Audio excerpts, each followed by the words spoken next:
Começa agora o podcast Casos de um Povo.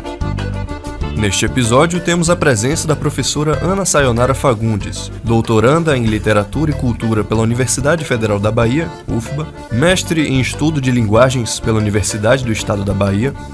A professora Sayonara traz um comentário acerca do capítulo A Fazenda do Povo, do livro 64, Um Prefeito, a Revolução e os Jumentos, do escritor Euclides Neto.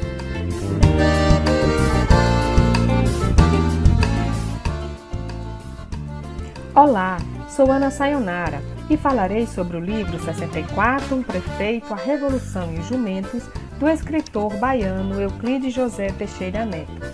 Este livro relata ações do então gestor público Euclides Neto, quando fora prefeito da cidade de Piauí, entre os anos de 1963 a 1967. E Piauí está situada na região sul da Bahia, conhecida como região cacaueira. Especificamente nessa oportunidade, falarei sobre um dos textos que compõe o livro, cujo título é A Fazenda do Povo. Sobre ela, Euclides revela: quando prefeito do meu município, o primeiro ato foi adquirir uma fazenda e dividi-la com os desempregados, cheios de filhos, famintos, sem emprego. Apelidaram-na de Fazenda do Povo, em 1963.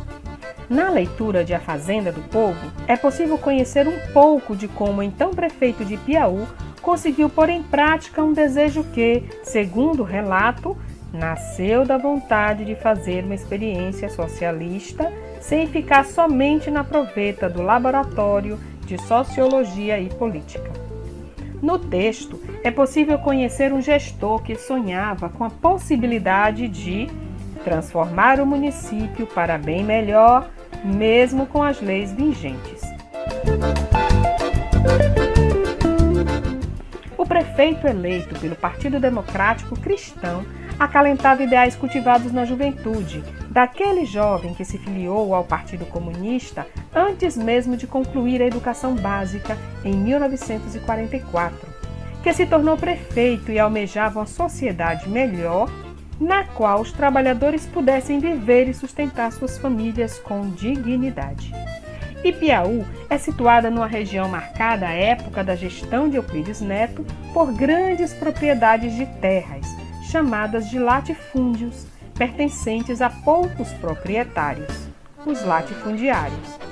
Dentre estas terras, muitas eram improdutíveis, enquanto homens e mulheres tinham suas forças de trabalho exploradas nas fazendas, sem acesso a direitos básicos como moradia, saúde, alimentação e terra, para dela tirar o sustento da família. Além desse contexto, a fome dos trabalhadores é intensificada pelo desemprego gerado pela seca na região, que deixou famílias rurais famintas e abandonadas, descritas como o velho de braços flácidos, o homem de pereba na perna, a mulher abandonada que oferendava amor, transformada num bagaço seco, sem forma nem gosto, a sucata de gente. Os trabalhadores, um pouco mais fortes, eram aproveitados em trabalhos braçais na cidade, mas a maioria da população não tinha trabalho e renda. Daí surge a necessidade de aproveitar as terras improdutivas que são desapropriadas, divididas em lotes e destinadas à reforma agrária. O texto traz a narração do pedido de um lote por uma mulher, mãe de 8 filhos, descrita como anciã aos 29 anos, cujo marido, descrito como velho, inválido e humilhado, já não consegue tomar iniciativa de solicitar seu pedaço de terra. Após instalar-se na fazenda, o homem sofre uma transformação. Se antes era descrito como velho inválido, agora passa a ser alegre como um menino.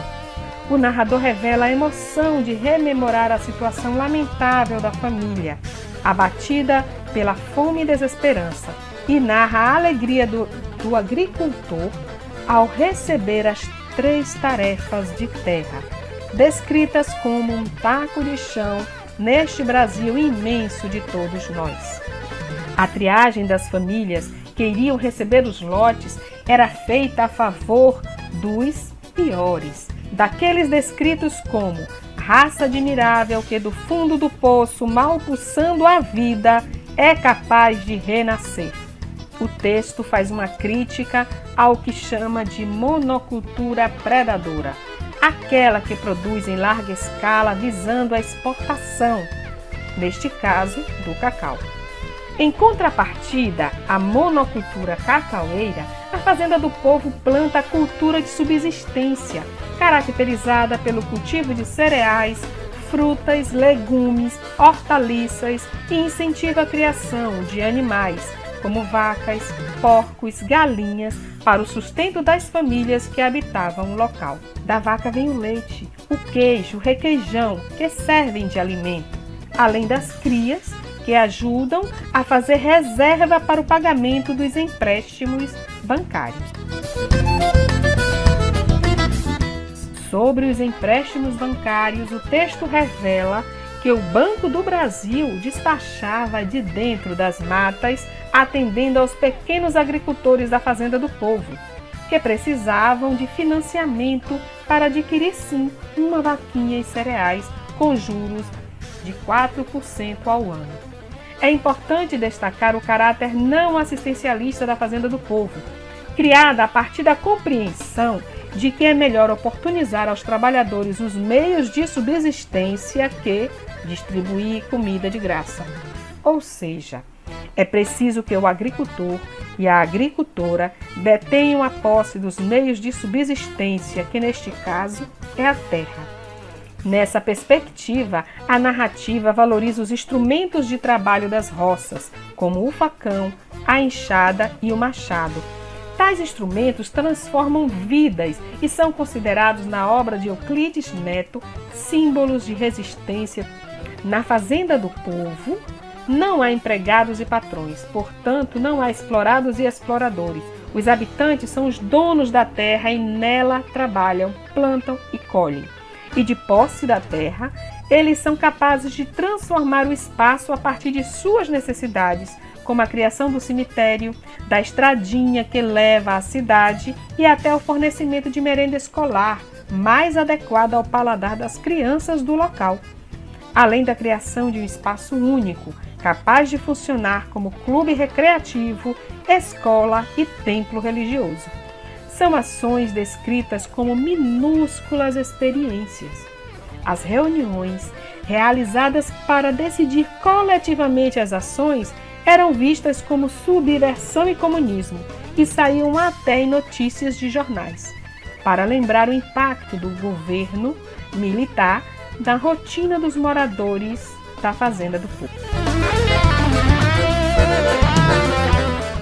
Para finalizar, a experiência de reforma agrária no texto A Fazenda do Povo leva, mais de 20 anos depois, o então governador da Bahia, Valdir Pires, a convidar Euclides Neto para assumir o cargo de secretário de Reforma Agrária da Bahia, no qual ele atua por 2 anos e meio, entre os anos de 1987 a 1989, anos em que se vivencia a abertura política pós-golpe militar.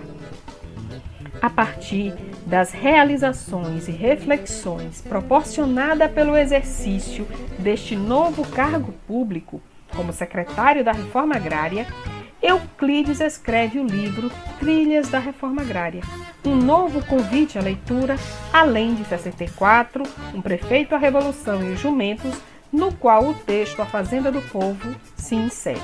Uma novidade: a Assembleia Legislativa da Bahia aprovou este ano, 2021, por unanimidade, o projeto de lei que institui o Dia Estadual pela Reforma Agrária Euclides José Teixeira Neto. A data será lembrada em 5 de abril, dia do falecimento do escritor. Uma bela homenagem. Muito obrigada pela atenção e até uma próxima oportunidade.